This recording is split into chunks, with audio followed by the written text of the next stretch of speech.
Last week, the former Attorney General of the Federation, Michael Anduaka, called for stronger collaboration between the Nigerian government and the United States to tackle banditry in Benue and other affected regions, insisting that such cooperation will not undermine Nigeria's sovereignty. In an interview on the morning show last Thursday, Anduaka defended his controversial remarks, recommended targeted U.S. support in areas of concentrated bandit activity, saying his appeal was in good faith and aimed at preventing further displacement and mayhem. Anduaka explained that the bandits, having moved from Sokoto, were now concentrating on Benue Valley, particularly in Benue State, causing widespread destruction. He cited the Konjo local government, where out of 13 wards, there's an occupation of 10 wards, and the Association of Idoma lawyers have condemned in strongest terms the attack on the peaceful people of Akpa Otuabi community in Otukpo local government area of Benue State by persons suspected to be Fulani herders. Joining us now to show a right of reply to former AGF Anduaka is Tersoo Kula, Special Advisor on Media and Chief Press Secretary to the Benue State Governor. Great to have you, Tersoo. Special Advisor, Tersoo, great to have you. Good morning. Morning, Good Tersoo. morning. You're welcome, Mr. Very good. Mr. Rafai. Tersoo. I thank the good people in. Okay, Yes. Can you hear me? Good. Tersoo, I'm with you. what part do you have against the Yes. argument Yes. of Mr. Michael Anduaka, SAN? Thank you so much, my good colleagues and my friends there, my very senior colleague, Dr. Abati. I thank you, Rufai and Ayo. It's a pleasure to have you. Yes, I watched what the former Attorney General of the Federation said on the TV here, and I felt that there are certain misinformation he churned out to the public that need to be corrected.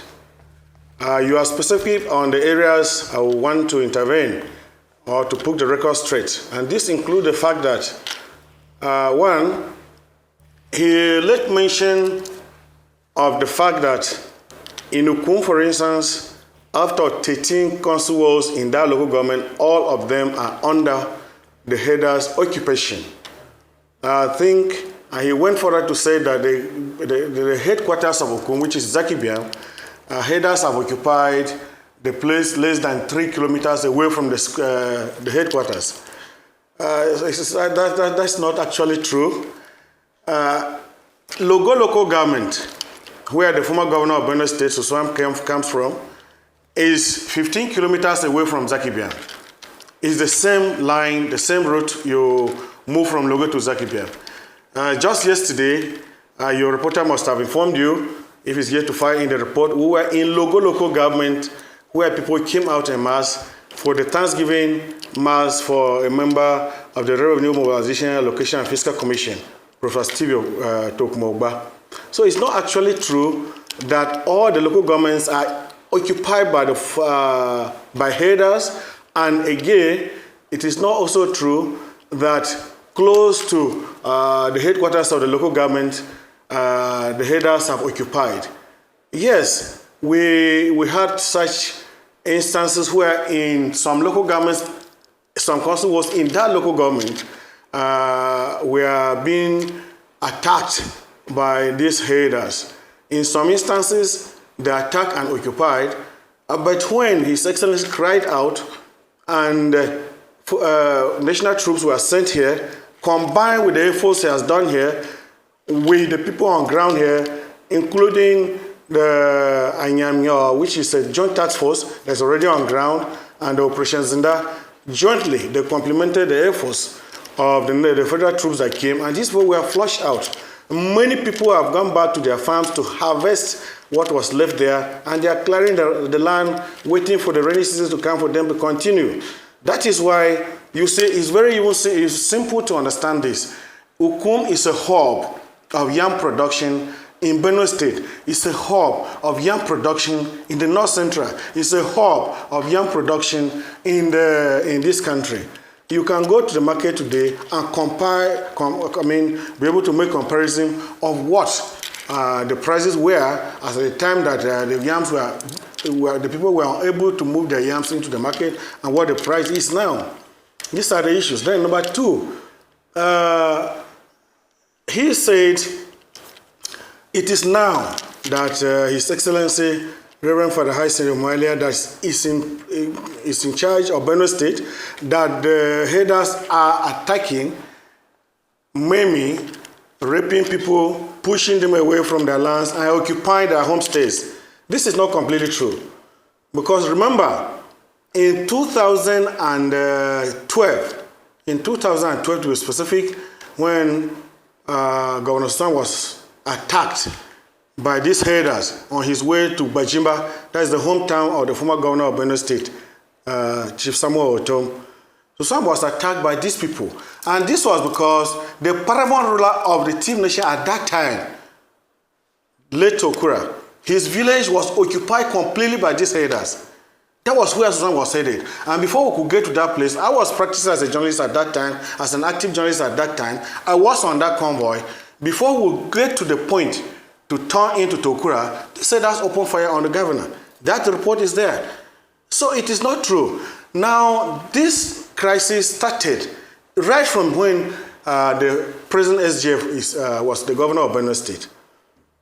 And these headers at that time, they will come attack and go. They will come. He will try and appease them so that they will not do some destruction.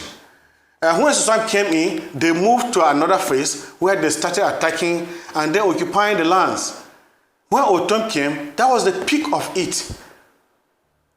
And so another one is that he said the governor came in and relaxed or repealed the anti-open grazing law that was in place. This is a complete disinformation. I say disinformation because he is aware of what. Okay, Mr. Tersoo, thank you very much. I mean, I thank you because you started out by debunking some of the claims made by Mr. Ondoaka, but I want you to respond most importantly to issues around the government, your government's addressing of these challenges. Yes, you might say that so some things are not right, this place is not occupied and so on. But the truth is that it's been reported a number of times across different locations in Benue State that there are security challenges. And the main claim is that the governor or the government isn't doing enough to address it. So can you share with us some of the responses by the government and what they hope to do, in the future to ensure that the people in Benue State are protected? I think that's the key point beyond the debunking. Yes. In most instances, it's easy for people to make unfounded claims, as in saying that the governor or the government of Benue State is not doing enough.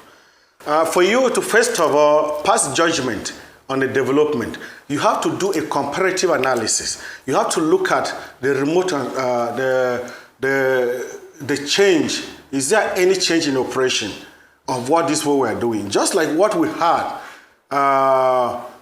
in Borno, the Boko Haram issue that we had in Borno. You know that terrorists normally change tactics as they progress in their evil deeds. When the governor came in, what was happening at the time before the governor came in was that the anti-open grazing law was there, and the law was specific that the people who are perpetrating open grazing should be arrested, and the cows too, or the herds too, that are straying in people's farms or are grazing openly should be arrested. But what was happening at that time was that, I'm trying to do a comparative analysis to answer you correctly, was that the people who were enforcing the law at that time were more interested in arresting or confiscating the cows that were straying in or grazing openly. They will leave those who are commanding these cows and then go after the cows. And what was happening was that once the cows are confiscated, sometimes you have 100 cows confiscated, the people come to pay the prescribed fee for them to get back their cow. And what get to know is that, yes, 100 were confiscated, but what we have here is 40. That was what will anger these herders to now go after the community. Miatiala and other headers who went to the media, this thing is there. And so when His Excellency came in, how are we going to do? He sat with professionals, those who can handle the security, and say, is there any way we can? The people say yes. These cows don't just enter the state. People command them. People hate them. And so let us be going after the offenders of this law, those who are commanding or herding these cows. And that is why we move completely from the issue of being more interested in confiscating cows to the point of arresting the perpetrators. This, the government started very well, and I can tell you, the security have the report. I can tell you that so many of these herders were arrested and they are being prosecuted. Some of them are in remand homes. Some of them, their cases are still on. And so when you say that nothing is being done, it is not very correct, and it's not true. Can you and hear again, before this, the governor, hello? Yeah, Mr. Tersoo, can you hear me? Yes, I can hear you now. All right, let me just go straight. So you're saying that what the governor has done so far is to arrest unspecified numbers of herders and go after cows in the last 2 years? That is not, I was coming to that, to the next phase of it. I was coming to the next phase. I can't hear her again. Go on, go ahead. Go ahead, please. Yes, I was coming to the second phase of that. Now, the governor did everything to beef up our security at the home frontier. That is why you heard of a civil protection guard that he brought in. That was because the people that were enforcing this law in the past, we noticed, based on the report we came here and got, we noticed a kind of mischief and criminality involved. So that has to be prescribed, and in its place, a civil protection guard was brought in. People were recruited, and they were also equipped, fully equipped, to help complement the efforts of the conventional security that is always sent from the center. The government did not stop at that. He also launched another joint task force, which is called Operation Anyangyo. That is to complement, together with Operation Zinda that was already in place, to complement Operation White Stroke that is on ground here. And they have been doing a good job. Yes, people may ask, or somebody may want to know, or people may ask that, oh, has it stopped? There's nowhere that you have 100% of security clearance. But here is the situation where, because of the efforts the governor has done, many people have gone back to their homes. Many people have gone back to their homes. I can give you the statistics. When we came into power, the governor sought to know, and right from the pronouncements of the former government, they said they had 1.5 people in IDP camps. The governor asked IOM to come in and verify this after some time, after people had gone back. And presently, what is there to show that is verifiable on even IOM website is that we have just 900 plus in IDP camps. We have had you. So this means... we have had you. Your drift is already clear, is well stated. However, it was not just about what you have responded to.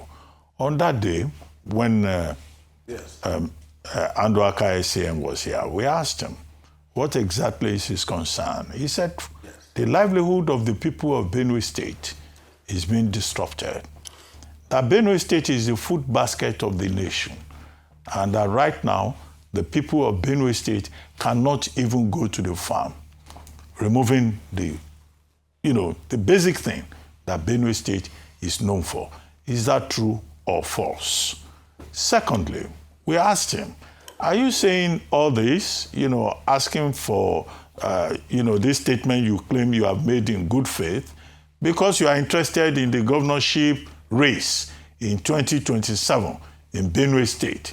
He said, well, he was not here to discuss politics. Again, do you agree with him or do you think he's lying on those two issues? Yeah, first of all, I will tell you that, yes, you remember that where you have security challenges, the people's livelihood is actually distorted. And the governor himself has said this over and over. But when you begin to weaponize the misfortune of the people to be able to gain undue advantage or a cheap popularity, then there's need to question. You cannot, because some local governments are affected, which is agreed, And remember, also, I said, you don't take one local government and discuss and say this. When we came in, about 17 local governments, 17 out of 23 local governments, we are wholly attacked. They were badly affected by this unfortunate development. But with the efforts of what the governor is doing and with the collaboration of Mr. President and the federal government in general, you can barely talk of Gwe West now. You can also talk of Guma now, and then just some council walls in Ukum where he's talking about. And so we have 3 local governments now that we can talk about. Then it was 17 local governments. Okay. So actually we need more efforts to come in and let us help flush these people completely. Okay. But for now, it is not completely agreed, but not to the magnitude of what he was saying. And I must tell you, to answer you the second question, I must tell you that I don't need to tell him that he was lying, but then we know people are antecedent in this country. People, when in the past they display some level of desperation to hijack power, they can fabricate anything to be able to get cheap popularity or maybe undue advantage on the system. Tell the world, let the world know what is actually happening. Yes, we need help, but are you telling us exactly what is happening? No, that was not what he was saying. That is exactly what I'm telling you.